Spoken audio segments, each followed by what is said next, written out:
அனைவருக்கும் வணக்கம். நான் இந்த காணொளியில எத பத்தி உங்களுக்கு சொல்ல போறேன்னா, இந்த காலேஜ் டிஆர்பிக்கான டிஸ்கிரிப்டிவ் மெத்தட் கட்டுரைய பத்தி நான் உங்கள்ட்ட சொல்லப் போறேன். அதாவது நான் வந்து இந்த கட்டுரையில உங்களுக்கு வந்து நான் ஒரு முன்னுரையோ, முடிவுரையோ எதுவுமே குடுக்கல. அதேமாரி சப்டைட்டிலும் நான் உங்களுக்கு வந்து குடுக்கல. நீங்க கேட்பீங்க, "ஏங்க மேடம் ஒரு கட்டுரைனா முன்னுரை இருக்கணும், முடிவுரை இருக்கணும், சப்டைட்டில் இருக்கணும்" அப்படின்னு சொல்லிட்டு சொல்வீங்க. ஆனா இதுல வந்து எதுவுமே இல்லாம நீங்க வந்து எ எழுதியிருக்கிறீங்களே, இது எப்படின்னு சொல்லிட்டு கேட்பீங்க. ஆனா நான் என்ன சொல்ல வரேன்னா, ஒரு சங்க இலக்கிய பாடல்னா, அத வந்து நம்ம ஆய்வு நோக்குல வந்து கட்டுரையா எப்படி வெளியிடலாம் அப்படிங்கிறது தான் இந்த காணொளியில நம்ம பார்க்க போறோம். அதாவது என்னன்னு பார்த்தீங்கன்னா, இந்த ப ப பாடத்திலேயே பார்த்தீங்கன்னா, ஒரு இடத்துல யாப்பு அடிப்படையில அந்த சங்க இலக்கிய பாடல பிரிச்சு கொட்டியிருப்பேன். ஒரு இடத்துல வந்து மொழிநடை கூறு சம்பந்தமா பிரிச்சு காட்டியிருப்பேன். ஒரு இடத்துல பார்த்தீங்கன்னா, மொழிபெயர்ப்பு சம்பந்தமா பிரிச்சு காட்டியிருப்பேன். இன்னொரு இடத்துல பார்த்தீங்கன்னா, ஜென்ரலா அகப்பொருள் இலக்கணத்தோட நான் இத சுட்டி காட்டியிருப்பேன். அந்த தலைவனுடைய கூற்ற. அப்ப 4 நிலையில நான் வந்து இந்த சங்க இலக்கிய பாடல வந்து உங்களுக்கு வந்து பிரிச்சு காட்டியிருப்பேன். அப்ப அவங்க எந்த அடிப்படையில உங்கள்ட்ட வந்து கொஸ்டின் கேட்குறாங்களோ, அதற்கு தகுந்த மாதிரி பார்த்தீங்கன்னா, நீங்க அந்த பாடல வந்து பிரித்து காட்டலாம். ஒரு பாட்டுன்னு இருந்தா, இந்தந்த அடிப்படையிலலாம் எனக்கு தெரிஞ்ச வரைக்கும் ஒரு 4 மெத்தட உங்களுக்கு நான் வந்து இந்த காணொளியில வந்து சுட்டிக்காட்டியிருக்கேன். இதற்கு மேலேயுமே இந்த பாடல வந்து நான் வந்து பிரிச்சு காட்ட முடியும். ஆனா, எனக்கு வந்து நேரம் கருதி, அதாவது எடிட்டிங்கும், இந்த டைமும் பார்த்தீங்கன்னா, ரொம்ப அதிகமா போறதுனால, எனக்கு தெரிந்து ஒரு 4 அடிப்படையில நான் வந்து இந்த சங்க இலக்கிய பாடல வந்து நான் வந்து உங்களுக்கு வந்து உங்க முன்னாடி வந்து சொல்லியிருக்கிறேன். அதே மாரி பார்த்தீங்கன்னா, இந்த பாடல் அதாவது ஒரு பாடல் இருந்ததுன்னா, அதுக்கு ஜென்ரலா சில கருத்துக்கள் இருக்கும். அத பத்தியும் நம்ம வந்து சொல்லிடலாம். அதனுடைய அடிப்படை தகவல்கள். அதாவது ஒரு அடிப்படை தகவல சொல்லி, அதுக்கு ஒரு முன்னுரை, முடிவுரை இதெல்லாம் போட்டு எழுதுறதுங்கிறது பார்த்தீங்கன்னா, பேசிக்கா ஒரு யுஜி லெவல்ல, ஒரு பிளஸ் 2 லெவல்ல எழுதுறது. ஆனா, காலேஜ் டிஆர்பி அப்படிங்கிறது மாரி பார்த்தீங்கன்னா, உங்களுக்கு வந்து அத நம்ம வந்து ஒரு ஆய்வு கண்ணோட்டத்தோட எழுதணும். அப்ப அந்த ஆய்வு கண்ணோட்டம்ங்கிறது வந்து எப்படி அமையும் அப்படிங்கிறது ஒரு சில பிஞ்சு தான் நான் உங்களுக்கு, அதாவது ஒரு சில மைனூட் விஷயம் தான் நான் இதுல சொல்லியிருக்கேன். இதுலயே இன்னும் நெறைய இருக்குது. இந்த ஒரு பாடலையே ஒரு 100 பக்கம், 200 பக்கம் அளவுக்கு பார்த்தீங்கன்னா, நம்ம வந்து எழுதுற அளவுக்கு இதுல வந்து செய்திகள்லாம் நெறைய இருக்குது. அந்த அந்த அளவுக்கு இதுல வந்து செய்திகள் இருக்குது. ஆனா நமக்கு வந்து ஒரு கட்டுரைனா ஒரு 10 நிமிஷத்துல, அதாவது ஒரு 10 மார்க்குக்கு ஒரு 20 நிமிஷத்துக்குள்ள நம்ம எப்படி எழுதலாம் அப்படிங்கிறத பத்தி தான், எப்படி அந்த கண்ணோட்டத்தை வந்து நம்ம வளர்த்துக்கிறது, அதுக்கான அடிப்படை என்னங்கிறத பத்தி தான் நான் இந்த காணொளியில வந்து உங்களுக்கு சொல்ல போறேன். இப்ப இந்த சங்க இலக்கிய பாடல்ல வந்து ரொம்ப ஃபேமஸான பாட்டு குறுந்தொகையில வந்து 40வது பாடல். யாயும் ஞாயும் யாராகியரோ எந்தையும் நுந்தையும் எம்முறை கேளேர் யானும் நீயும் எவ்வழி அரிதும் செம்புல பெயர் நீர் போல அன்புடை நெஞ்சம் தாம் கலந்தனவே. இது எல்லாருக்கும் வந்து என்னது தெரிந்த ஒரு சங்க இலக்கிய பாடல். யாப்புன்னு பார்த்தீங்கன்னா ஆசிரியங்கிறது வந்து குறுந்தொகை பாடல்கள்ல வந்து ஜென்ரலா என்ன பாவலானது ஆசிரியம் அப்படின்னு சொல்லியிருக்கிறாங்க. இந்த பாடல் அப்படிங்கிறது வந்து நேரிசை ஆசிரியப்பா அப்படின்னு சொல்லியிருக்கிறாங்க. அடுத்து பாடு பொருள்ங்கிறது பார்த்தீங்கன்னா அகம். பாடல் எண்ணிக்கைன்னு பார்த்தீங்கன்னா 400 + 2. பாடிய புலவர்கள் 205. தொகுத்தவர் பெயர் தெரியவில்லை. தொகுப்பித்தோன் பூரிக்கோ.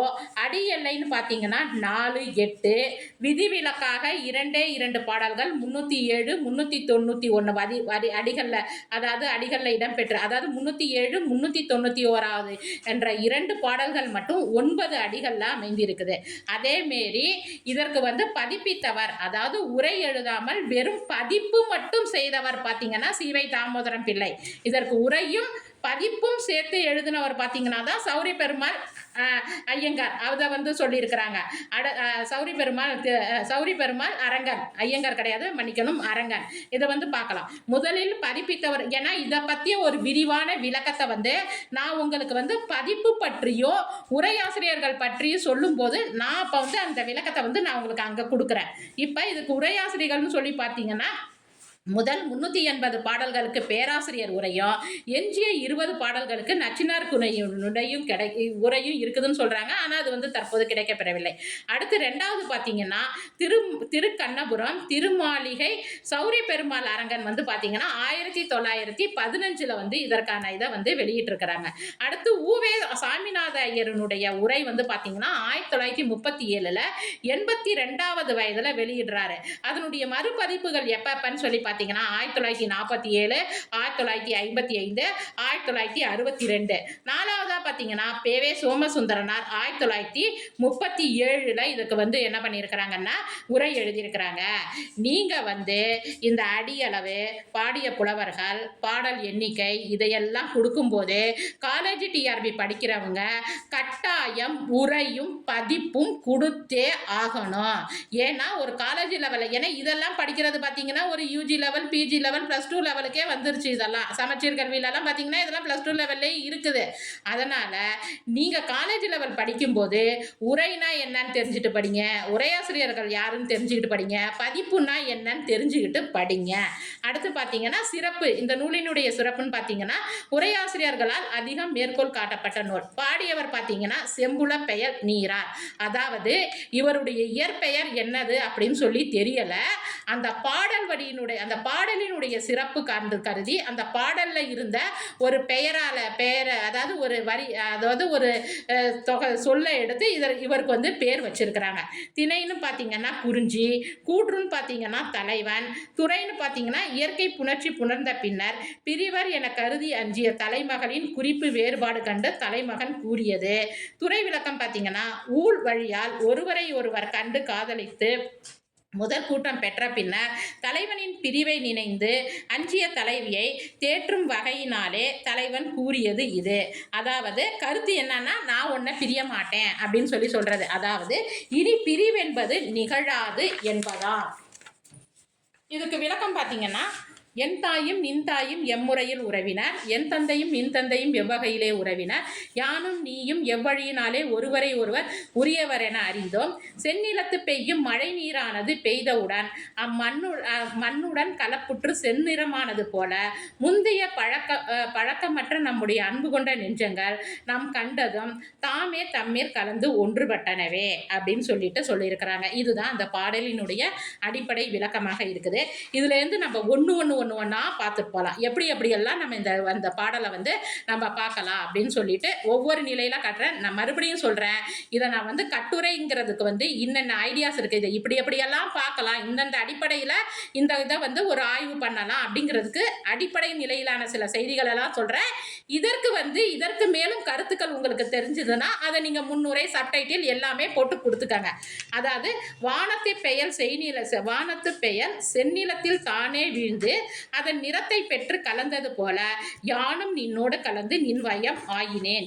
இனி யான் நின்னை கலந்து பெற்ற இந்த உறவு பிணைப்பை கைவிட்டு நின்னை பிரிதல் அரிது என்பதாம். அதாவது தலைவனும் தலைவியும் உள்ளத்தளவில் கலந்தனர் என்பது செம்புல பெயர் நீர் என்ற உவமையால் விளக்கப்பட்டது. செம்புலத்தில் பெய்த நீரின் தன்மையை எக்காலத்திலும் பிரிக்க இயலாது. அதே போல தலைவன் தலைவி இருவரின் காதலையும் பிரிக்க இயலாது என்பது குறிப்பு. அதாவது வேற ஒன்றும் இல்லைங்க, எந்த நிலத்துல மழை தண்ணி பெஞ்சாலுமே சரி, கொஞ்ச நேரம் அதை வந்து தெளிய வச்சோம்னா நீர் தனியா, அந்த மண்ணினுடைய தன்மை தனியா வந்து என்ன ஆயிக்கும், பிரிஞ்சுக்கும்.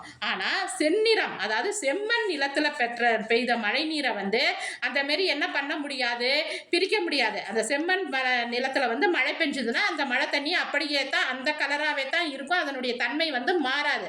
அதே மேலே தான், அதுபோல தான் தலைவன் தலைவி இருவரின் காதலையும் பிரிக்க இயலாது அப்படிங்கிற குறிப்பை வந்து சொல்லியிருக்கிறாங்க. அடுத்து பார்த்தீங்கன்னா, இந்த கூற்றானது தலைவன் கூற்றாக இருக்குது. இந்த தலைவன் கூற்று வந்து தொல்காப்பிய அகப்பொருள் விளக்கத்தோட, தொல்காப்பிய அகத்திணையிலோட எப்படி பொருந்தி போகுது, அடுத்து அகப்பொருள் விளக்கத்தோட எப்படி பொருந்தி போகுது அப்படின்னு சொல்லிட்டு பார்க்கலாம். அதாவது அந்த இயற்கை புணர்ச்சிக்குரிய திறன்கள் அப்படிங்கிற ஒரு நூற்பாலை என்ன சொல்லியிருக்கிறாங்கன்னா, முன்னிலையாக்கல், சொல்வழிப்படுத்தல், நன்னையும் உரைத்தல், நகைநனி உராது, அந்நிலை அறிதல், மெலிவு விலக்குறுதல், தன்னிலை உரைத்தல், தெளிவாகப்படுத்தல் என்று இன்னவை நிகழும் என்பனார் புலவர். இதுல வந்து தலைவியின் உள்ள பண்பினை தான் அறிந்து கொண்ட தெளிவினை தலைவன் தன் மனதில் தேர்ந்து வெளிப்படுத்தி உரையாடுதல் என்பது தெளிவாகப்படுத்துதல். அதாவது இந்த தலைவன் வந்து தலைவன் இந்த இடத்துல கூற்று நிகழ்த்துறான். இதற்கு இளம்பூரணர் என்ன கூற்று சொல்றாரு அப்படின்னு சொல்லி பார்த்தீங்கன்னா, நீங்க வந்து காலேஜ் டிஆர்பியா இருந்தீங்கன்னா இளம்பூரணர் என்ன சொல்றாரு, நச்சினார்கினியர் என்ன சொல்றாரு, பேராசிரியர் என்ன சொல்றாரு, தெய்வச்சிலையார் என்ன சொல்றாரு, ஆங்கில ஆசிரியர்கள் என்ன சொல்றாங்க, இதை பற்றிய கூற்றெல்லாம் கட்டாயம் நீங்க கொட்டேஷன் கொடுத்தே தான் ஆகணும். நீங்க கேட்பீங்க, ஏன் மேடம் இதெல்லாம் அவசியம் தாங்க. அவங்க பார்க்கும்போது ஒருத்தவங்கள்ட்ட இருந்து மற்றவங்க எல்லாருமே இதை வந்து ஒரே மாதிரி தான் இதனுடைய கருத்தை எடுத்துக்கிட்டு போவாங்க. அப்போ நீங்கள் இளம்பூரணர் இப்படி சொன்னாரு, இதை பற்றிய மேலை நாட்டு ஆசிரியர் ஒருத்தவங்க இப்படி சொன்னாங்க அப்படின்னு சொல்லும்போது, சரி இவங்களுக்கு நிறைய விஷயம் தெரிஞ்சிருக்கு போல, அதனால இவங்க மாணவர்களுக்கு கருத்துக்களை எடுத்து சொல்லுவாங்க அப்படிங்கிற ஒரு முடிவுக்கு வருவாங்க. அதாவது நீங்கள் காலேஜ் டிஆர்பி படிச்சீங்கன்னா கட்டாயம் பாட்டு மனப்பாடம் பண்ணி ஆகணும். அதேமாரி கட்டாயம் 100 மனப்பாடம் பண்ணி எழுதியே தான் ஆகணும். சும்மா நம்ம கருத்தை சொல்லிட்டு கட்டுரையா எழுதிட்டு போறோம் அப்படின்னு சொல்லி நினைச்சிங்கன்னா மார்க் அவங்க ஒரு கருத்தை எழுதி நீங்கள் மார்க் போடுறதுக்கு வெறும் 2 மார்க் கொடுத்தாங்கன்னா 100 எழுதி மார்க் போடுறதுக்கு ஒரு 7-8 மார்க் வரைக்கும் உங்களுக்கு தர்றதுக்கு வாய்ப்பு இருக்கு. 100. அதேமாரி பார்த்தீங்கன்னா இளம்பூரணர் நச்சினார்கினியர் கூற்று, அதாவது உரையாசிரியர்களுடைய கூற்று அப்படியே எடுத்து காட்டுறது. இந்த மாதிரியான முறைகளில் நீங்கள் கட்டுரை எழுதினீங்கன்னா பெரும்பாலும் உங்களுக்கு மார்க் அதிகமாக கிடைக்கிறதுக்கு வாய்ப்பு இருக்குது. அதேமாரி ஹேண்ட் ரைட்டிங்கும் தெளிவாக அழகாக எழுத பழகாக கற்றுக்கங்க. ஏன்னா அங்கே கடைசியில் பரீட்சை நேரத்தில் போய் எழுதி பார்க்கலான்னு சொன்னீங்கன்னா அது வந்து வராது. அடுத்து இளம்பூரணர் கூற்று பாருங்க. தலைவன் முன்னிலையாக்கல் முதலியன கூறி பின்னர் இயற்கை புணர்ச்சியினை விளைந்து நின்றாக அப்புணர்ச்சியினை கூறுவார் முன்னம் ஒத்த பண்புடைமை உள்ளத்து இருவர் மட்டும் வேண்டுதலேன் தலைமகள் பண்பினை தலைவன் அறிந்து அத்தெளிவினை தன்னகப்படுத்து தேர்தல் என்பார் இளம்பூரணர். வேற ஒன்றும் கிடையாதுங்க. அதுல வந்து என்ன சொல்றாங்கன்னா, தலைவன் தலைவி இருவருமே ஒருமித்துனா என்ன அர்த்தம், ஒருத்தருக்கு ஒருத்தர் விருப்பப்பட்டு தான் இந்த இதுல இருந்தாங்க. அதாவது காதல் நிலையில முதல்ல வந்து நின்னாங்க அப்படிங்கறது தான் என்ன சொல்லியிருக்கிறாங்கன்னா, இயற்கை புணர்ச்சியினை விளைந்து நின்றானாக. தலைவன் முன்னிலையாக்கல்னா வேற ஒன்றும் கிடையாது. தலைவியை வந்து ரொம்ப அழகா பாராட்டி பேசுறது, இந்த மாதிரியான விஷயங்களை தான் பேசுவான். முதலிய கூறி பின்னர் இயற்கை புணர்ச்சியை, அதாவது தலைவன் தலைவியை வேண்டி நிற்கிறான். விளைந்து நின்றானாகனா விரும்பி நின்றானாக. அப்புணர்ச்சியை கூறுவார் முன்னம் ஒத்த பண்புடைமை. 2 பேருமே வேற ஒன்றும் கிடையாது. 2 பேர் மனசுக்குள்ளுமே இவங்க எனக்கு சரியானவங்களாக இருப்பாங்க, அவங்க எனக்கு சரியானவங்க இருப்பாங்க அப்படிங்கிறது. அதான் ஒத்த பண்புடைமை உள்ளத்து இருவர் மாட்டம் வேண்டுதலின் தலைமகள் பண்பினை, தலைமகளுக்குள்ள என்ன பண்பினைனா வேற ஒன்றும் இல்லை, தலைமகள் மனசுக்குள்ள என்ன நினைக்கிறா அப்படிங்கிறத தலைவன் தெரிந்து அத்தெளிவினை தன்னகப்படுத்தி, அந்த அவ என்ன நினைக்கிறாங்கிறத வந்து தன்னிலைப்படுத்தினா தான் தேர்தலை தான் தேர்ந்துக்கிட்டுனா என்ன அர்த்தம், செலக்ட் பண்ணிக்கிட்டு, அதாவது அவ மனசுக்குள்ளேயும் நம்ம இருக்கிறோம் அப்படிங்கிறது. இதை வந்து இன்னைக்கு சொல்ற கலோக்கியல் வேர்டில் சொல்லணும்னா எப்படி சொல்லணும்னு பார்த்தீங்கன்னா, சரி அந்த பொண்ணு மனசுலையும் நம்மளும் இருக்கிறோம் அப்படின்னு சொல்லிட்டு தலைவன் வந்து நினச்சிக்கிட்டு பேசுறது தான் அப்படின்னு சொல்லிட்டு சொல்றது தான் வந்து என்னன்னு சொல்றாங்க, தெளிவு அகப்படுத்தல். இதுக்கு பாருங்க, செம்புல பெயர் நீர் போல அன்புடை நெஞ்சம் தான் கலந்தனவே என இயற்கை புணர்ச்சிக்கு முன்னர் தலைவன் தலைவி உள்ளம் ஒத்த உயர் பண்பினை அறியலாம். அதாவது 2 பேருமே காதல் வாழ்க்கையில ஈடுபட போறாங்க அப்படிங்கிறத வந்து தான் என்னன்னு சொல்றாங்க, அன்புடை நெஞ்சம் தான் கலந்தனவே அப்படிங்கிறாங்க. அந்த கலந்தன தன்மைக்கு எதை உவமையாக சொல்றாங்க, செம்புலத்தில் பெய்த நீரினை உவமையாக சொல்றாங்க. இது கொஞ்சம் வந்து உங்களுக்கு வந்து திரும்ப திரும்ப இந்த வீடியோவை நீங்க வந்து கேட்டு பார்த்தீங்கன்னா நான் சொல்றது எல்லாமே உங்களுக்கு வந்து விளங்கும். இதுகாரும் இயற்கை புணர்ச்சிக்குரிய திறன் கூறி மேல் இயற்கை புணர்ச்சி நிகழுமாறு கூறுகின்றார். அதே தன்னிலை உரைத்தலின் தெளிவகப்படுத்தலுடன் இணைத்து மெய்யுறு புணர்ச்சியாக்கிய பின்னர் தோன்றும் துறைப்படுத்தலோ எனின் அது சான்றோர் வழக்கின்றதாதலும் மெய்யுறு புணர்ச்சி முன் முதலினை ஆண்டும் நிகழ்ந்ததே தலைவிக்கு மெய்யுறு புணர்ச்சி நிகழ்ந்தலானும் அஃதன்று என்றுக. வேற ஒன்றும் சொல்லலைங்க. இதில் சொல்லியிருக்கிறத நான் உங்களுக்கு வந்து சிம்பிளாக சொல்கிறேன். அதாவது அது தலைவனானவன் இயற்கை புணர்ச்சியில், அதாவது தலைவியை வந்து உடலால் மட்டுமல்லாமல் உள்ளத்தாலும் கூடிய பிறகு பிரிந்தானா அல்லது அதற்கு முன்னாடி இந்த கூற்று நிகழுதா அப்படிங்கிறத பற்றி சொல்லும்போது, அதாவது என்ன சொல்கிறாங்கன்னா, முன்னிலையாக்கலுக்கு முன்னாடி மெய்தொட்ட பெயரல் நிகழ்ந்துதா, மெய்தொட்டு பயிரல் நிகழ்ந்த பிறகு இந்த தெளிவகப்படுத்துதல் நடந்துதா அப்படிங்கிறது தான் இதில் கொஸ்டினா இருக்குது. அதாவது முன்னிலையாக்கல் நிகழ்ந்த பிறகு தெளிவகப்படுத்துதல் நிகழ்ந்த பிறகுதான் மெய்தொட்டு பயிரல்ங்கிறது உடல் அளவிலும் கூடுதல் அப்படிங்கிறது தான் இங்கே வந்து கான்செப்ட். அப்படி பார்க்கும்போது சான்றோர் வழக்கில் வந்து தெளிவகப்பிடத்தலுக்கு பிறகு தான் மெய்தொட்டு பயிரல் நிகழணும். அதாவது 2 பேரும் கருத்து ஒத்த பிறகுதான் உடல் அளவிலும் கூடணும் அப்படிங்கிறது சான்றோர் வழக்கு. அதனால தான் மெய்தொட்டு பயிரலை வந்து பின்னாடி வச்சிருக்கிறாங்க அப்படிங்கிறது தான் இதில் சொல்லியிருக்கிறாங்க. நான் சொல்கிறத கொஞ்சம் வந்து புரிஞ்சு படிச்சுக்கோங்க. அடுத்து பார்த்தீங்கன்னா இது வரைக்கும் பார்த்தீங்கன்னா நான் வந்து இதில் சொல்லியிருக்கிறேன். அது பேர் என்ன, தொல்காப்பியத்தில் சொன்னதை. அடுத்து அகப்பொருள் விளக்கத்தில் நான் சொல்கிறேன். அகப்பொருள் விளக்கத்தில் நான் உங்களுக்கு டீட்டெயிலாகவே எடுத்து கொடுத்துட்றேன். அகப்பொருள் விளக்கத்தில் பார்த்தீங்கன்னா களவிற்குரிய கிளவித்தொகை 17. அப்போ களவிற்குரிய கிளவித்தொகை 17ல் களவிற் கூட்டம்ங்கிறது வந்து 4. அந்த 4ல் பார்த்தீங்கன்னா முதல் வந்து பார்த்தீங்கன்னா இயற்கை புணர்ச்சி. இயற்கை புணர்ச்சியில் வந்து என்னென்ன இருக்குதுன்னு பார்த்தீங்கன்னா வன்புரை, தெளிவு, பிரிவுளி மகிழ்ச்சி, பிரிவுளி குளங்கள், பிரிவுளி களங்கள். 6 பார்த்தீங்கன்னா இடந்தலைப்பாடு, 7 பாங்கர் கூட்டம், 8 வந்து பார்த்தீங்கன்னா பாங்கியர் கூட்டம். அந்த பாங்கியர் கூட்டத்தில் 2 இருக்கு. என்னென்னு பார்த்தீங்கன்னா பாங்கி மதி உடம்பாடு, பாங்கியர் கூட்டம். குறி பார்த்தீங்கன்னா 2. 1 பகற்குறி, பகற்குறி இடையீடு, இரவுக்குறி இடையீடு. வரைவு பார்த்தீங்கன்னா 2. வரைவு வேட்கை, வரைவு கடாதல். பிரிவு பார்த்தீங்கன்னா ஒரு வழி தனத்தல், வரைவிடை வைத்து பொருள் வயல் பிரிதல் அப்படின்னு சொல்லிட்டு 2. அப்போ பார்த்தீங்கன்னா களவிற் கூட்டம் 9, குறி 4, வரைவு 2, பிரிவு 2, மொத்தம் 17. நல்லா ஞாபகம் வச்சுக்கோங்க. கலவிக்குரிய கிளவி தொகை நான் ரொம்ப டீட்டெயிலாக உங்களுக்கு சொல்லியிருக்கிறேன். ஏன்னா இது உங்களுக்கு புரியணும் அப்படிங்கிறதுக்காண்டி உங்களுக்கு நான் சார்ட் மாரியே போட்டு காட்டுட்டேன். இதுலேருந்து உங்களுக்கு வந்து ஒரு 1 மார்க் கொஸ்டின் கூட வரலாம். அப்போ பார்த்தீங்கன்னா இப்போ இயற்கை புணர்ச்சியில் முதல்ல இருக்கிறது என்னது, வன்புரை. அப்போ அந்த வன்புரை பார்த்தீங்கன்னா 2 வகைப்படும். என்னென்னு பார்த்தீங்கன்னா ஐயம் தீர்த்தல், பிரிவறிவுறுத்துதல் அப்படின்னு சொல்லிட்டு 2 வகைப்படம். அதனுடைய விரி எத்தனை வகைப்படம் பார்த்தீங்கன்னா 6 வகைப்படம். அணிந்துழி நாணியது உணர்ந்து தெளிவித்தலும், பெருநய குறைத்தலும், தெய்வத்திறன் பேசலும், பிரியேன் என்றலும், பிரிந்து வருக என்றலும், இடம் மணித்தென்றலும், என்றிவை யாரும் மடனர தெரிந்த வன்புரை விரியே அப்படின்னு சொல்லிட்டு இருக்கு. இதுல பிரியேன் என்றலும் அப்படின்னு ஒரு துறை வருது பாத்தீங்களா, அதுக்கு தான் இந்த பாட்டை எடுத்து காட்டியிருக்கிறாங்க. புரிஞ்சுதுங்களா? அப்ப இயற்கை புணர்ச்சியில வன்புரை வருது. அந்த வன்புரையில வந்து 2 வகைப்படும். அதனுடைய விரி வந்து 6 வகைப்படும்.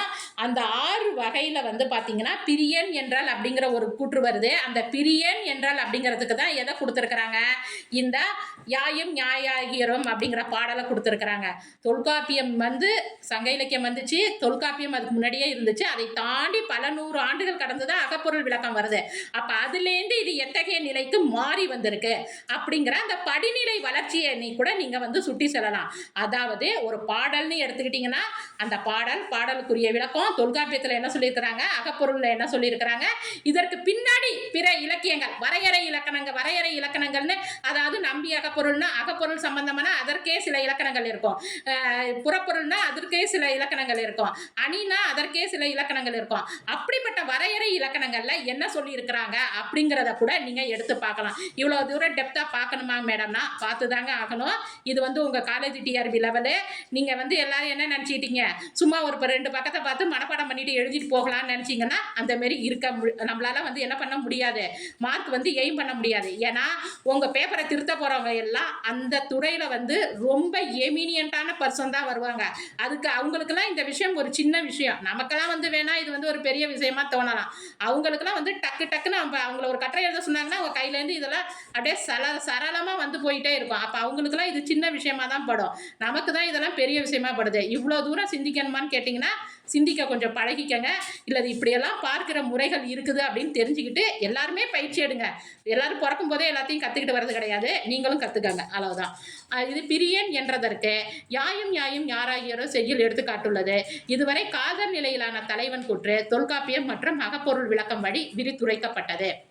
அடுத்து பாருங்க, தாய் வழியாக வந்த உறவாலம், தந்தை வழி வந்த உறவாலம் அல்லது அறிந்து பழகிய பழக்கத்தாலம் தலைவன் தலைவியர்க்கிடையே காதல் உணர்வு முகிழ்ப்பது இயல்பு.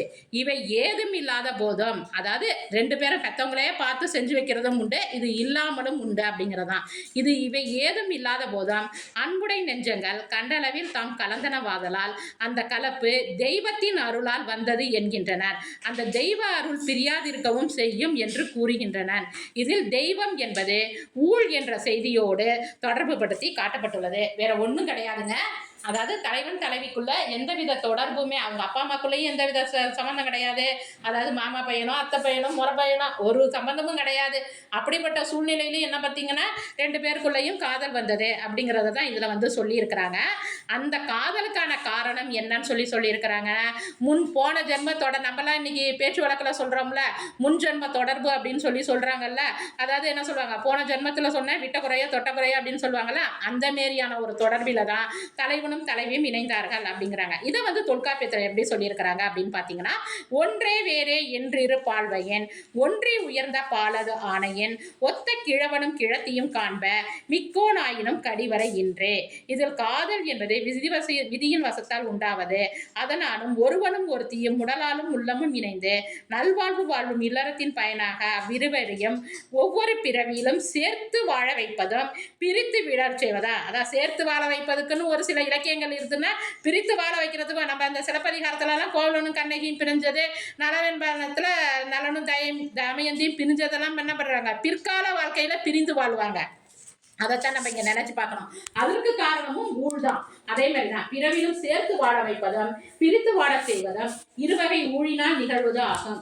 இருவர் உள்ளமும் எக்காலத்திலும் ஒற்றுமையாக வாழ்வதற்கு ஏற்ற நிலைமை தலைவியும் ஏற்ற நிலைமை நல்ல ஊழின் ஆணையால் ஒத்த அன்புடைய தலைவனும் தலைவியும் தம்முள் எதிர்பட்டு காண்பார்கள். தலைவன் உரு திரு வயது அறிவு ஆற்றல் முதலியவற்றால் மிக்க தகுதியுடையவனாக இருத்தலும் குற்றம் இல்லை. அவர்களிடையே காதல் உருவாகி கருவாகும். வேற ஒண்ணும் இல்லைங்க. தலைவனுக்கும் தலைவிக்கும் தாய் வழியிலையும் சொந்தம் கிடையாது, தந்தை வழியிலையும் சொந்த வழி இல்லாம இருந்தாலும் ஒன்று வேறு என்ற இருவகை ஊழின் காரணமாக இருவகை 2 பேருக்கு, அதாவது தெய்வத்தினுடைய, அதாவது தெய்வமே சேர்த்து வச்சுச்சுங்கிறாங்க. அதைத்தான் வந்து என்ன சொல்றாங்க, ஒன்றே வேற என்றிரு பால் அப்படின்னு சொல்லியிருக்கிறாங்க. இதுல ஒரு சில டெக்னிக்கல் டேமுக்கு இருபால் அப்படிங்கிறாங்க. ஆகும் அந்த பாலுங்கிறது இந்த இடத்துல ஊழுங்கிற அர்த்தம். அதுல ஒன் வேர்டு கொஸ்டின்ல கேட்கலாம் நம்மள. ஆகும் புல் போகும் புல் அப்படின்னு சொல்லிட்டு 2 இருக்குது அப்படின்னு சொல்லிட்டு நம்ம இதுல வந்து பாத்துக்கலாம். இதை பாத்தீங்கன்னா அகப்பொருள் விளக்கத்துல சொல்லும் போது என்ன சொல்லியிருப்பாங்க, இயற்கை புணர்ச்சியின் தன்மை பின்வரும் நூற்பாவில் கூறப்பட்டுள்ளது. அதாவது என்னது, தெய்வம் புணர்ப்ப சிந்தை வேறாகி எய்தும் கிழத்திய இறைவோன் என்ப. அதாவது சிந்தையால் வேறுபட்ட தலைவன் தெய்வம் கூட்ட தலைவியை கண்டு கூடுவது. அதாவது இதுலயும் என்ன சொல்லியிருக்கிறாங்க, தெய்வத்தால் சேர்வது. அங்க வந்து ஊழுன்னு சொல்லி ஊழோட தெய்வத்தை தொடர்பு படுத்தி இருப்பாங்க. இங்க வந்து எதை சொல்லியிருக்கிறாங்க, ஊழுங்கிற சிந்தனை வரல. இங்க வந்து யாரால் கூடினான்ங்கிறாங்க, தெய்வத்தால் தலைவன் தலைவியை கண்டு கூடுனது இயற்கை புணர்ச்சி அப்படின்னு சொல்லிட்டு சொல்றாங்க. அப்ப இது வரைக்கும் பாத்தீங்கன்னா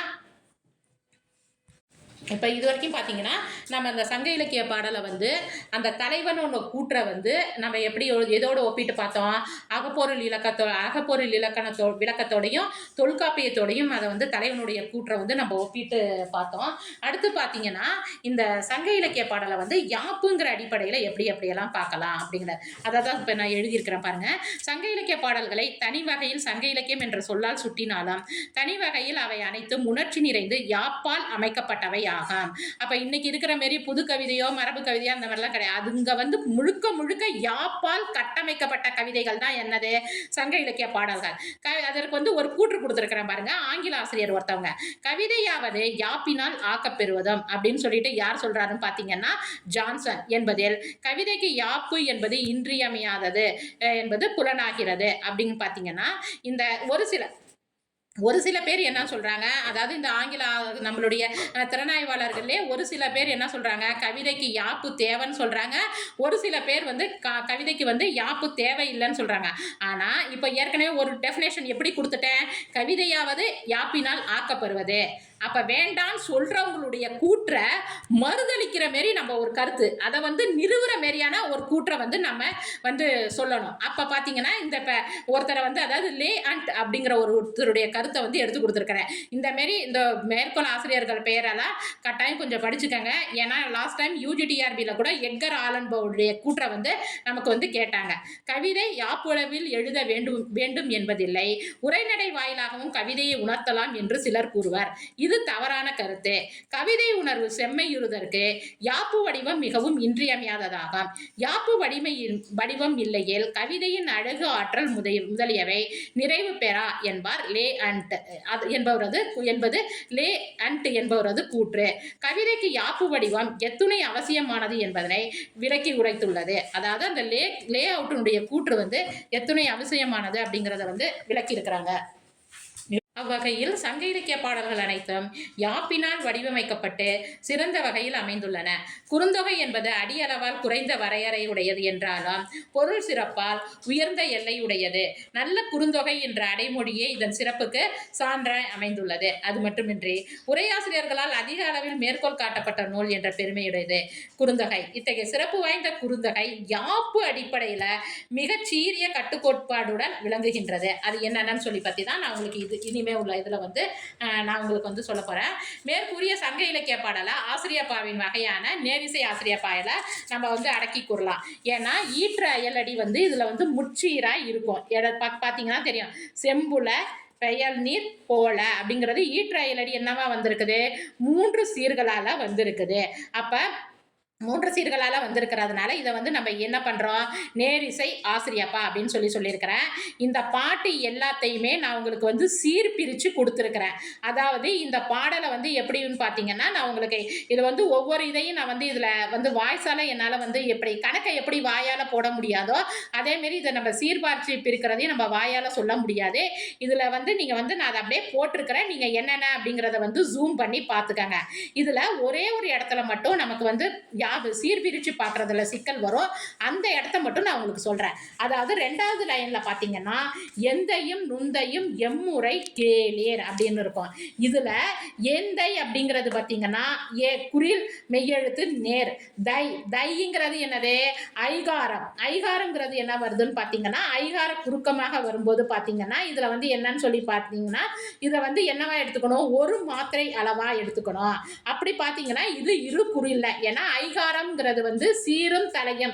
இது அப்படியே நேர போட்டு பார்த்தீங்கன்னா சீரும் தலையும் சிதைந்து வரும். அதாவது நெடிலா எடுத்துக்கிட்டு போட்டிங்கன்னா சீரும் தலையும் இந்த இடத்துல பார்த்தீங்கன்னா உங்களுக்கு சிதைந்து வரும். இப்போ இதை என்னன்னு பார்த்தீங்கன்னா, தைங்கிறத ஒரு சீரா, அதாவது ஒரு அசையா பிரித்து நேர் நேர் நேர் தேமாங்காய் அப்படின்னு சொல்லிட்டு இதையும் 3ஆ பிரிச்சிங்கன்னா, இதையும் நேர் நேர் நேர் 3 இது பிரிச்சிங்கன்னா இதுவும் தேமாங்காய் அப்படிங்கிற மாதிரி தான் வரும். அப்போ தேமாங்காய் அப்படின்னு வரும்போது காய் முன் நேர் வரும். அப்போ காய் முன் நேர், அதாவது தேமாங்காய்ன்னு வரும்போது காய் முன் நேர் அப்படின்னு சொல்லி வந்துச்சுன்னா அது உங்களுக்கு வெண்சீர் வெண்டலையாக போயிடும். இது ஆக்சுவலாக என்னப்பா வந்திருக்கு, ஆசிரியப்பா வந்திருக்கா. அப்போ இந்த இடத்துல இது என்னப்பா இது வரக்கூடாது, வெண்சீர் வெண்டல், அதாவது அந்த காய்ச்சீர் இதில் வராது. அதாவது என்ன வராதுன்னு சொல்லி பார்த்தீங்கன்னா, வெண்சீர் வெண்டலை இதில் வராது. கொஞ்சம் சீரும் தலையும் இந்த இடத்துல தட்டுற மாரி இருக்குது. அதனால் இந்த இடத்துல நம்ம என்ன போட்டுக்கணும் அப்படின்னு சொல்லி பார்த்தீங்கன்னா, இதை உங்களுக்கு குறிலா கணக்கிட்டு இருக்கணும். இதுக்கு நூற்பா விதிவிலக்கு எதில் சொல்லியிருப்பாங்க அப்படின்னு சொல்லி பார்த்தீங்கன்னா, உங்களுடைய யாப்பரங்கால காரிகை ஒழிபியல்ல நமக்கு ஒரு விதி சொல்லியிருப்பாங்க.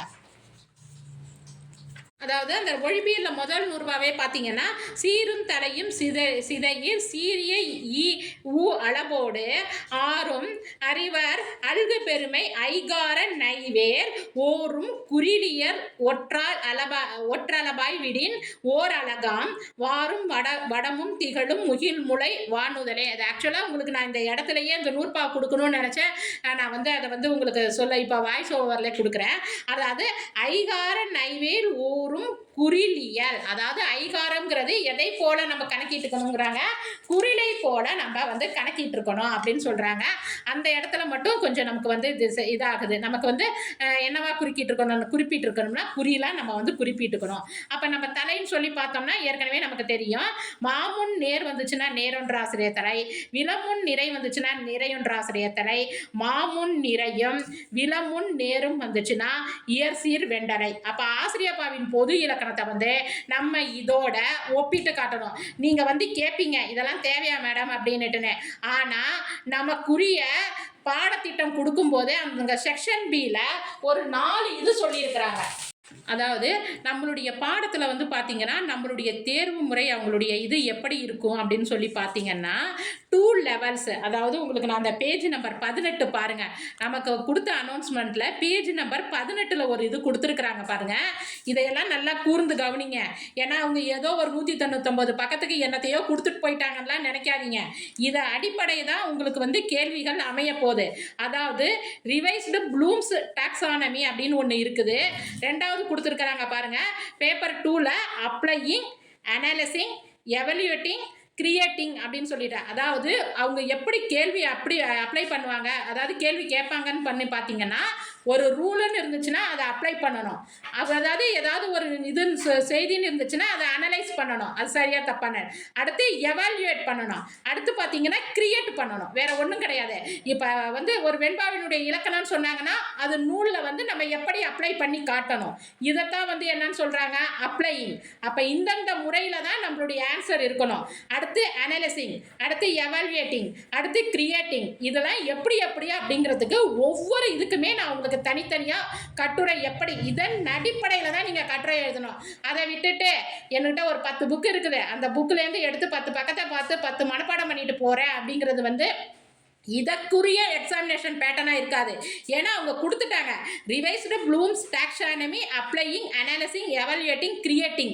இதன் அடிப்படையில் தான் நீங்கள் உங்கள் கட்டுரையை ரெடி பண்ணணும். முன்னுரை போட்டேன், முடிவுரை போட்டேன், சப்டைட்டில் போட்டேன், அதுதான் கட்டுரை அப்படின்னு போய் எடுத்தோம்னா அது வந்து இந்த தேர்வுக்கான கட்டுரையாக இருக்காது அப்படிங்கிறது தான் எங்களுடைய கருத்து.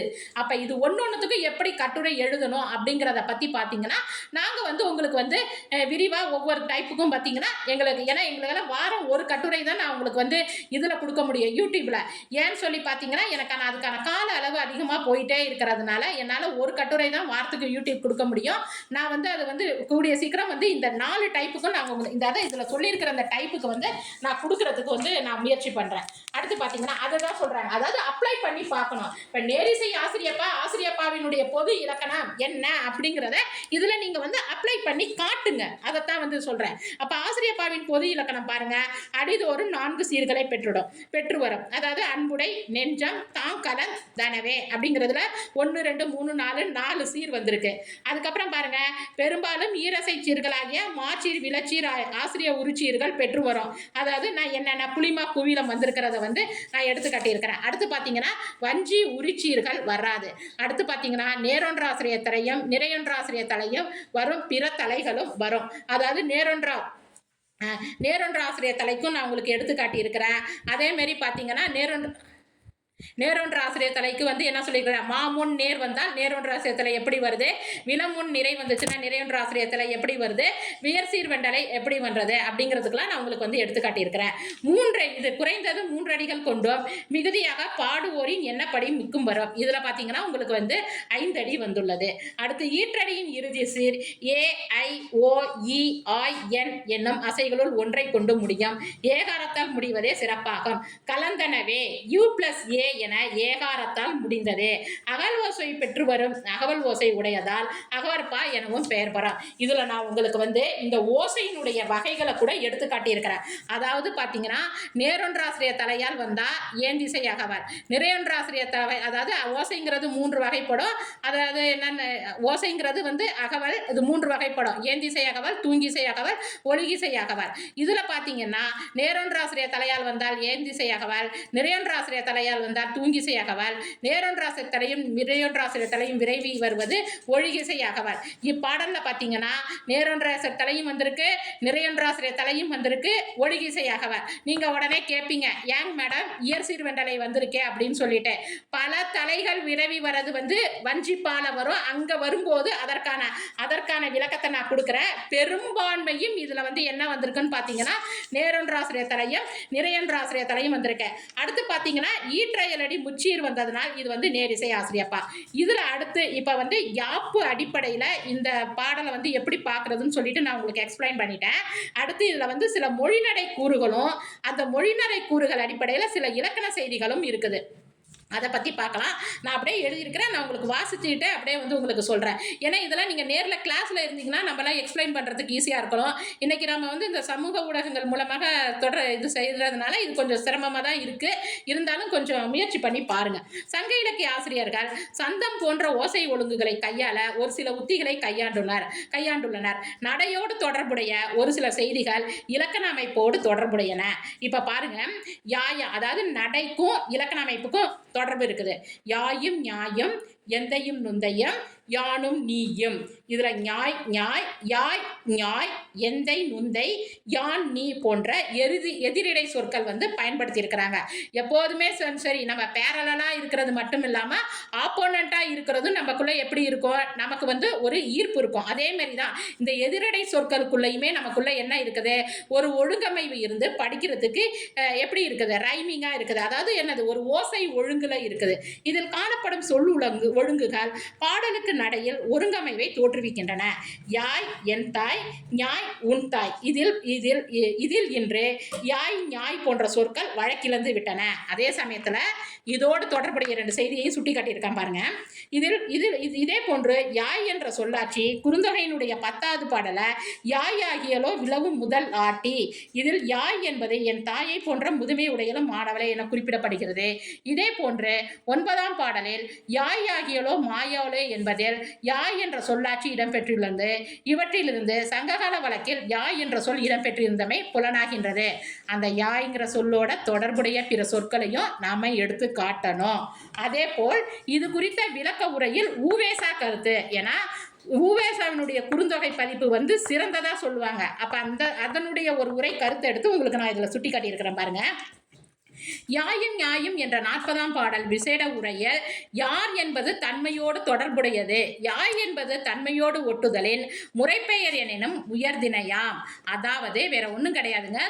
அதாவது தொல்காப்பிய பெயரியலுக்கு வந்து இந்த நூற்பாவை எடுத்துக்கொண்டு சொல்லும்போது அதை எடுத்து சொல்லி அதற்கு வந்து நச்சினார்கிரியார் குறிப்பிட்டிருப்பதை எடுத்துரைத்து தொடர்ந்து கல்லாடரும் தெய்வச்சிலையாரும் எழுதியுள்ள உரைப்பகுதிகளையும் எடுத்து காட்டியுள்ளார். யாரு?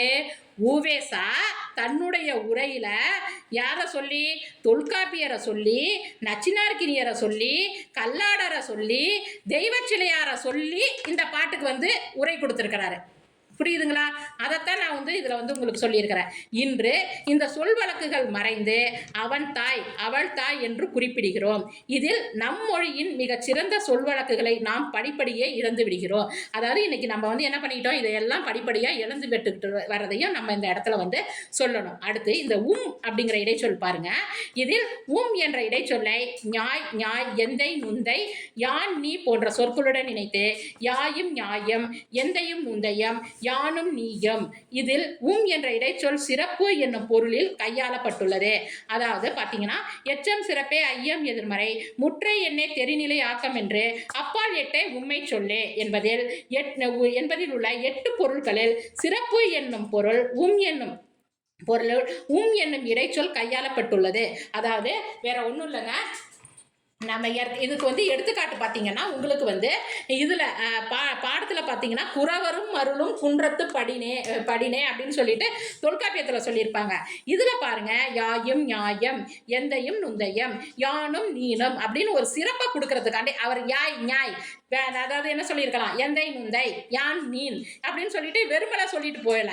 அதற்கு வந்து ஒரு சிறப்பு கொடுத்து சொல்லணுங்கிறதுக்காண்டி என்ன சொல்லியிருக்கிறாரு, ஒரு உண்மை சேர்த்து அதில் வந்து சொல்லியிருக்கிறாரு. அப்போ யாய் ஞாய், எந்தை நுந்தை, யான் நீ அப்படின்னு படிச்சுட்டு போறதுக்கும் யாயும் நியாயம், எந்தையும் நுந்தையம், யானும் நீனும் அப்படின்னு படிச்சுட்டு போறதுக்கும் என்ன இருக்குது, நிறைய வித்தியாசம் இருக்குது. மேலும் என்ற இடைச்சொல் ஒரு சொல் ஒழுங்கினை தருகிறது. அடுத்து பாருங்க, யாயும் நியாயம், எந்தையும் நுந்தையம், யானும் நீயும் போன்ற சொற்களை ஒழிக்கும் போதே நமக்குள் உணர்ச்சியை ஏற்படுத்துகிறது. இதற்கு பேராசிரியரினுடைய ஒரு சுரையை சுட்டி காட்டலாம். இது வந்து நீங்க உடனே சொல்வீங்க, இதுக்கு சொல்லும்போது நான் சொல்றேன் பாருங்க. இலிமென் மொழியான் விளிமியது நுவலல். இது வந்து உடனே சொல்வீங்க, மேம் அது தோலுக்கு தானே சொல்லியிருக்கிறாங்க, நீங்கள் அதுக்கு சொல்கிறீங்களே அப்படின்னு சொல்லிட்டு. அது அப்படி இல்லைங்க. அந்த இழுங்கிற சொல்லுக்கு வந்து எப்படியெல்லாம் பேராசிரியர் உரை சொல்லியிருக்கிறாரு, நம்ம அதோட இதை வந்து எப்படி பொருத்தி காட்டலாம் அப்படிங்கிறது தான். அதாவது என்ற நூற்பாவிற்கு உரை எழுதும்போது இலும் என்ற சொல்லுக்கு மெல் என்ற சொல்லான். அதாவது அந்த ஓசையை வந்து எப்படி சொல்லியிருக்கிறார் பாருங்க, மெல் என்ற சொல்லான். அதாவது இலக்கியங்கள்ல நம்ம பயன்படுத்தியிருக்கிற அந்த சொல்லானது எப்படி இருக்கணும் சொல்லியிருக்கிறாங்க, மெல்லிசையா, அதாவது என்னது ஒரு இனிமையை தரணும் அப்படிங்கிறாங்க. அதான் மெல் என்ற சொல்லான் என்று பொருள் கூறுகிறார். இது போன்ற சொல்லாட்சி சிறப்பை எடுத்துரைக்க கருத்தை வலியுறுத்த வல்லினமைகளின் மறுகையின் மூலமும் மெல்லினமைகளின் வறுமையின் மூலம் கருத்துக்களை கூறுகின்றனர். இதையெல்லாம் நான் வந்து உங்களுக்கு எப்படின்னு சொல்லிட்டு நடைனே ஒரு பகுதி இருக்குது நமக்கு போர்ஷன்லையும், அதாவது நம்மளுடைய போர்ஷன்லையுமே சொல்லி இருக்கிறாங்க நடைனா என்னன்னு சொல்லிட்டு. அப்ப வரும்போது நான் உங்களுக்கு ஒன்று ஒன்றா எக்ஸ்பிளைன் பண்றேன். அந்த நடை சார்ந்த கருத்தை நம்ம இந்த இடத்துல எப்படி ஒப்பிட்டு பார்க்குறோம் அப்படிங்கிறது தான் இதுல இது. அதாவது மெல்லினமைக்கு கம்பராமாயண சூர்பனகையை வர்ணிக்கும் போது பஞ்சியொளிர் என தொடங்கும் பாடலை எடுத்துக்காட்டாய் கூறலாம். இதில் சிறந்த சொல்நடை என்னவென்றால், ஒரு சொல்லை படிக்கும் போதே சொல்லும் பொருளும் நம் மனதில் ஒரு சேர பதிந்துவிடலாம். அந்த இழுங்கிற சொல்லுக்கு சொல்றாங்க பார்த்தீங்களா, அதுக்கு என்ன அர்த்தம் அப்படின்னு சொல்லி பார்த்தீங்கன்னா, தெளிவாக சிம்பிளாக சொல்லணும்னா, ஒரு சொல்ல சொன்னால் அதனுடைய சொல்லும் பொருளும் இணைந்து ஒரு நமக்குள்ள மனசுக்குள்ள அப்படியே டக்குன்னு நமக்கு வந்து பதிஞ்சிடணும். இப்ப யாய் ஞாய் எந்தை நுந்தை அப்படிங்கிறது எல்லாருக்குமே, அதாவது ஒரு அடிப்படையான தமிழை படிச்ச அத்தனை பேருக்குமே என்ன பண்ணிடுது, இந்த சொல்லானது யான் நீ அப்படின்னு சொல்லும் போது அடிப்படையா டக்குன்னு பதிஞ்சிருது. இதைத்தான் என்ன சொல்றாங்கன்னா மெல் என்ற சொல்லான் அப்படிங்கிற சொல்லாட்சியினால குறிப்பிடுறாங்க. அடுத்து அவ்வகையில் யாய் ஞாய் தந்தை நுந்தை யான் நீ போன்ற சொற்கள் நம் மனதில் எளிதில் படிந்து விடுகின்றன. நடையமைப்பில் சீர்களுக்கு இடையே அமையும் தொடை அமைப்பு முக்கியமானது. அதாவது யாப்பு அடிப்படையில் இதனுடைய நடை அமைப்பு எப்படி இருக்குது அப்படிங்கிறத சுட்டி காட்டி இருக்கிறேன் பாருங்க. யாயும் ஞாயம் எந்தையும் நுந்தையும் இரண்டே எழுத்து ஒன்றி வர தொடுப்பது எதுகை. அதாவது 1 2ஆம் சீர்கள்ல வந்து 2ஆம் எழுத்து ஒன்றி வந்திருக்க தொடுப்பதனால இதை வந்து என்ன சொல்றோம், இணை எதுகை. இதில் யூ இன் போன்ற எழுத்துக்கள் இணை எதுகையாய் வந்துள்ளன.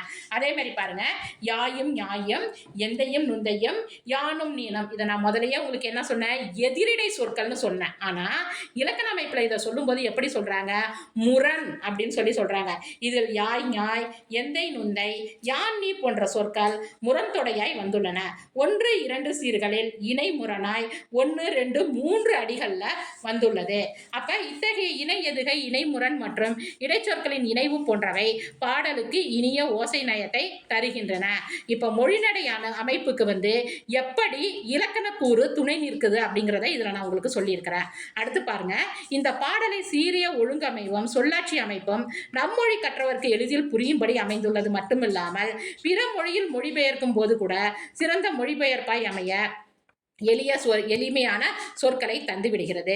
Your mother and my mother how are they related. அவங்க 2 பேரும் எந்த வகையில் உறவினாங்க, அதாவது உங்க அம்மாவும் எங்க அம்மாவும் எந்த வகையில் related. Your father and my father, உங்க அப்பாவும் எங்க அப்பாவும் what are they to one another, ஒருத்தருக்கு ஒருத்தர் எப்படி தெரியும். You and I how do we know each other, உனக்கும் எனக்கு எப்படி தெரியும். Live the rain like the rain and red earth our living hearts are mingled as one. இந்த வரிகளை எல்லாம் பார்த்தீங்கன்னா இன்னைக்கு இருக்கிற பசங்கள்ல ஒரு 4வது 5வது பசங்கள்கிட்ட கொடுத்தா கூட என்ன பண்ணிடுவாங்க, எளிமையா இந்த பாடலினுடைய வந்து அர்த்தம் வந்து என்ன பண்ணிடும், தெரிஞ்சிடும். அந்த அளவுக்கு என்ன பண்ணியிருக்கிறாங்கன்னா இதை அழகா நேர்த்தியா மொழிபெயர்த்திருக்கிறாங்க. எல்லா இடத்துலையும் கொஞ்சம் அனைத்து துறைகளையும் இழுத்து போட்டு பார்க்க பாருங்க. நீங்க ஒரு கட்டுரை எழுதும் போது மொழிபெயர்ப்பு இருக்கா, பதிப்பு இருக்குதா, உரை இருக்குதா, அகராதியல் இருக்குதா, கல்வெட்டியல் இருக்குதா, சுவடியல் இருக்குதா அப்படிங்கிற மாரி அனைத்து விதமான கருத்துக்களையும் ஒரு பொருள்னு எடுத்துக்கிட்டீங்கன்னா அதை எல்லா நோக்கோடையுமே நீங்க வந்து என்ன பண்ணீங்கன்னா தான், கட்டுரை எழுதுனீங்கன்னா தான் முழு மதிப்பெண் வழங்குவாங்க. அதை விட்டுட்டு நான் முன்னுரை எழுதுறேன், முடிவுரை எழுதுறேன், நடுவில் 2 இதை கொடுக்குறேன், சப்டைட்டில் கொடுக்குறேன், அது எல்லாமே அடிப்படை தாமா, நான் அதை இல்லைன்னு சொல்லி நான் மறுக்கவே கிடையாது. அது அடிப்படை. இது வந்து நமக்கு கொடுத்துருக்கிற எக்ஸாம் பேட்டர்ன் பார்த்தீங்கன்னா அப்ளைன்னு கொடுத்துருக்குறாங்க, எவாலுவேட்டுன்னு கொடுத்துருக்குறாங்க. இதையெல்லாம் அப்ளை பண்ணி தான் நம்மளுடைய கட்டுரையானது அமையணும். கட்டுரை மீன் நம்மளுடைய டிஸ்கிரிப்டிவ் ஆன்சரானது அமையணும் அப்படிங்கிறது நம்மளுடைய டீச்சர்ஸ் ரெக்யூர்மெண்ட்டுடைய போர்டினுடைய விதிமுறையாக இருக்குது. இதையெல்லாம் பார்க்காம நம்ம அதையெல்லாம் போயிட்டு நம்ம ஏதோ நமக்கு தெரிஞ்ச 10 லைனை இதையே இன்னொரு 20 பக்கத்துக்கு எழுதணும்னா, கதை அடிக்கணும்னா அடிக்கலாம். ஆனால் அப்படியெல்லாம் எழுதிட்டு வந்தோம்னா அந்த நிலை வந்து சரி இருக்காது. அவங்க படிக்கிறவங்க நம்மளை விட பல மடங்கு ஞானிகள், அதை நம்ம கருத்தில் வச்சுக்கிட்டு நம்ம வந்து நம்ம எழுதணும் கட்டுரைகளை. புரிஞ்சுதுங்களா? இது வந்து நான் ஒரு இதை வந்து எப்படி பன்முக நோக்கோடு அணுகணும் அப்படிங்கிறதுக்கு வந்து நான் சொல்லியிருக்கிறேன். இதில் நான் திரும்ப திரும்ப சொல்கிறேன், இதில் முன்னுரை முடிவுரை போடலை. ஒரு இதை வந்து எப்படியெல்லாம் அணுகலாம் அப்படிங்கிறதுக்கு தான் நான் வந்து இதில் சொல்லியிருக்கிறேன். இதையே அவங்க எப்படி கொஸ்டின் கேட்குறாங்களோ அதற்கு தகுந்த மாதிரி யாப்பியல் நோக்குனா நீங்கள் ஒரு பாட்டை சொல்லி அதில் முன்னாடி சொல்கிற கருத்தை சொல்லி யாப்பை மட்டும் எழுதி அதுக்கு ஒரு முடிவு கொடுத்துருங்க. மொழிநடை அமைப்புன்னா முன்னாடி சொல்லியிருக்கிறத சொல்லி பாடலை சொல்லி கருத்தை சொல்லி மொழிநடை கூறுகளை சொல்லுங்கள்.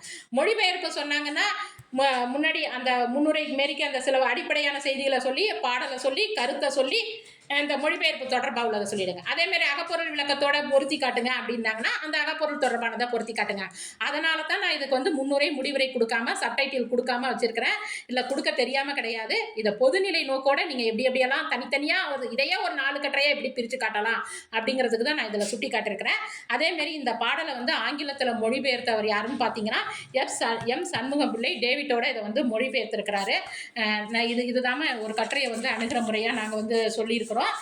பார்த்துக்கங்க. கொஞ்சம் வீடியோ லென்த்தாக தான் இருக்குது, கொஞ்சம் நிறுத்தி பார்த்துக்கங்க. அது மட்டும் இல்லாமல் இதனுடைய எவால்வேட்டிங் இந்த அப்ளையிங் இதெல்லாம் பற்றியுமே ஒவ்வொரு இதுக்குமே நாங்கள் வந்து என்ன பண்ணிடுறோம் அப்படின்னு சொல்லிட்டு நான் உங்களுக்கு இனி வரும் காலங்களில் காணொலி போட்டுறேன். எங்களுடைய பயிற்சி மையத்தில் கட்டுரைக்கு தான் முக்கியத்துவம் கொடுப்போம். சும்மா இந்த உட்காந்துக்கிட்டு ஒரு 10 ஏதாவது ஒரு புக்கை பார்த்து இதை மனப்பாடம் பண்ணுங்க, நீங்களே கட்டுரை எழுதிக்காங்க, நாங்கள் எழுதி தரோன்னு சொல்லிட்டு முதல்ல அட்மிஷன் போடுறது. அப்புறமேல் பார்த்தீங்கன்னா அங்கே போய் உட்காந்தோடனே நீங்களே எழுதிக்கங்க, நாங்கள் ஐடியா தான் கொடுப்போம் அப்படிங்கிறதெல்லாம் கிடையாது. ஒரு கட்டுரைன்னு எடுத்துக்கிட்டோம்னா அதை இப்படிலாம் எழுதுங்கம்மா அப்படின்னு சொல்லிட்டு கொடுக்கறது தான் எங்களுடைய மெத்தடாக இருக்குது. அதனால் நீங்கள் வந்து என்ன பண்ணிக்கோங்கன்னா கொஞ்சம் உங்களை வந்து என்ன பண்ணிக்கோங்க, கொஞ்சம் கடின உழைப்புக்கு உங்களை வந்து தயார்படுத்திக்கங்க அப்படின்னு சொல்கிறோம். நாங்கள் வருங்காலத்தில் அந்த காலேஜ் டிஆர்பிக்கு வாரம் ஒரு கட்டுரை வந்து நாங்கள் உங்களுக்கு வந்து இது வந்து சாம்பிள் தான். உங்களுக்கு வந்து சாம்பிள் வந்து எனக்கு வந்து இதில் வந்து ஒன்று தான் நான் வந்து உங்களுக்கு வந்து கொடுக்க முடியும். அந்த மாதிரி தான் நான் இதை கொடுத்துருக்குறேன். அனைவரும் வந்து என்ன பண்ணுங்கள், கடுமையாக பயிற்சி எடுங்க, வெற்றி பெறுங்க. நன்றி, வணக்கம்.